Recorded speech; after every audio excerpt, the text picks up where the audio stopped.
morning, everyone. Today I'm going to show you, if anybody checked out my ricotta recipe, I was left over with a nice bowl of almond pulp. So now, I mentioned in the video that you can do all kinds of things with that almond pulp. You can make biscottis, you can make some raw breads. But you know what? I decided this time around, instead of making that I was going to, here we go, mix it in my new batch of cheese. And this is like 2 cups of regular almonds that I would make my cheese. And then I added almost all of the pulp with this mixture. I've never done it before, but it smells fantastic, it looks fantastic, it feels fantastic. So only time is going to tell me how good this cheese is going to be, and how great is it that we can take this pulp and reuse it. So if it comes out, that's going to be fantastic because there's no waste. You know, a lot of people say, oh my God, I make almond milk, and by the time I squeeze all the milk out of the almonds, I'm left with this pulp, and I really don't eat raw, and I hate to throw it out. Well, you know, you could always feed your compost, and if not, try making some raw cheese and adding the leftover pulp to your mixture. I'm not sure about doing it just the pulp because you've taken most of the flavor out, but if you mix it in, with a batch of cheese you're making, I am sure this cheese is going to be fantastic. So I am going to shape these cheeses, maybe do a little test in a few weeks to let you know what it tastes like. So let's start shaping it. Here we go. This is my rice. We are in love with my rice cheese. We can't seem to get enough of it. We eat it faster than it can take. By the time we finish it, that's when the blue on the outside is starting to appear. So we eat it way faster than the time it needs to age. I've got one aging. I'm going to try not to touch it, but it's hard not to touch it because we love it so much. We are using the same recipe. The only difference is I added the pulp. How much pulp did I add?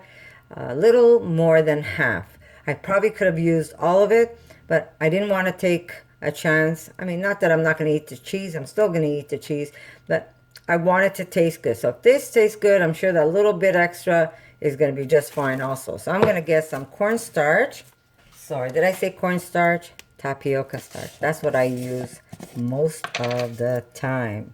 97, 98% of the time, this is what I use.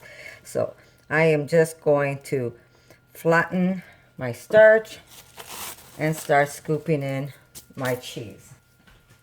Now, I've had a lot of people tell me that their cheese is too wet. Now, I'll show you something here. I put a little extra jus black in mine, so it's not as thick as it normally will be. But that's okay because I am going to show you what I'm going to do. So I'm going to add my cheese over my starch.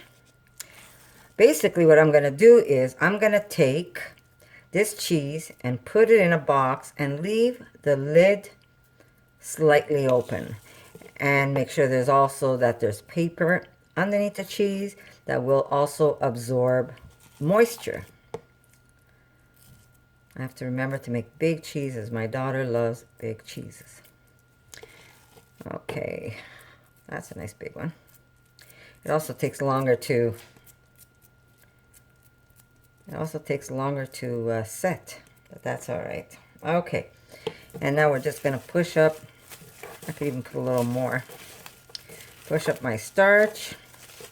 I might add just a little more to make it a bigger cheese for her. So yes, if you find your mixture is too wet, don't worry about it. Put your cheese on paper, obviously, and always starch, because the starch also will give you a nice cheese skin. If you ever had aged cheese, you know that there's like a nice little rind, and by using the starch, it actually forms a nice rind for you.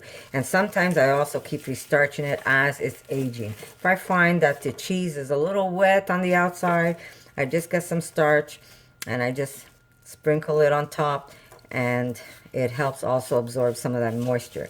But what you have to do is just, now that we are forming our discs, you want to be able to shape them and then put them in a box with tissue underneath, paper underneath, whatever you want to put underneath.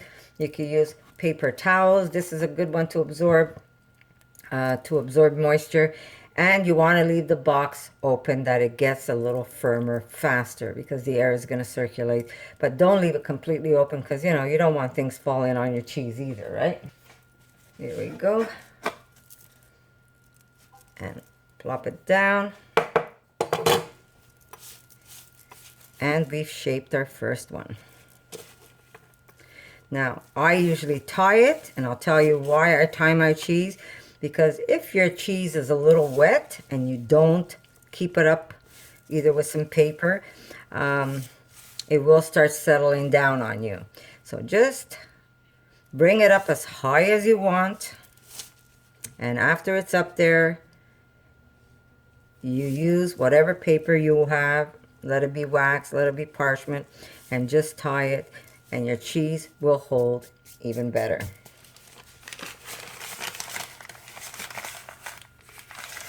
Just keep pressing it up as high as you want it to go.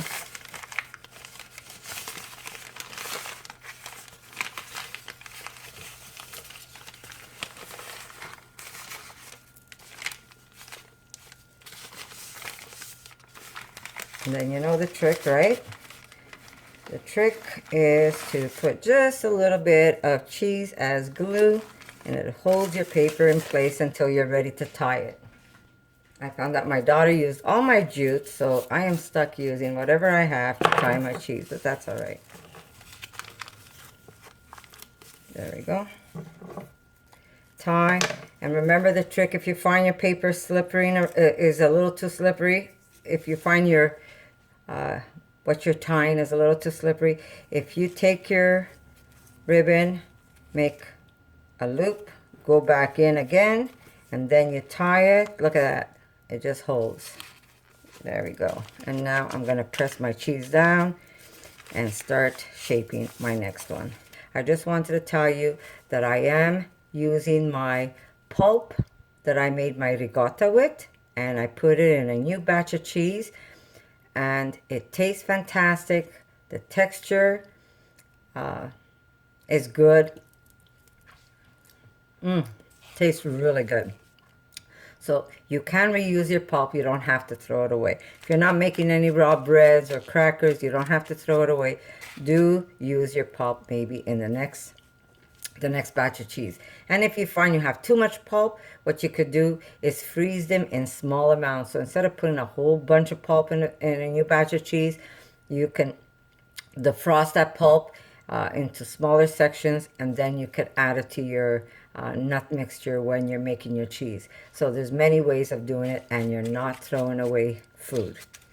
So there you go, guys. So I hope you like this little tip, and if you do, share with your friends, give me a thumbs up, leave some comments, and I'll get back to you, I promise. So have a good day, and I'll see you soon.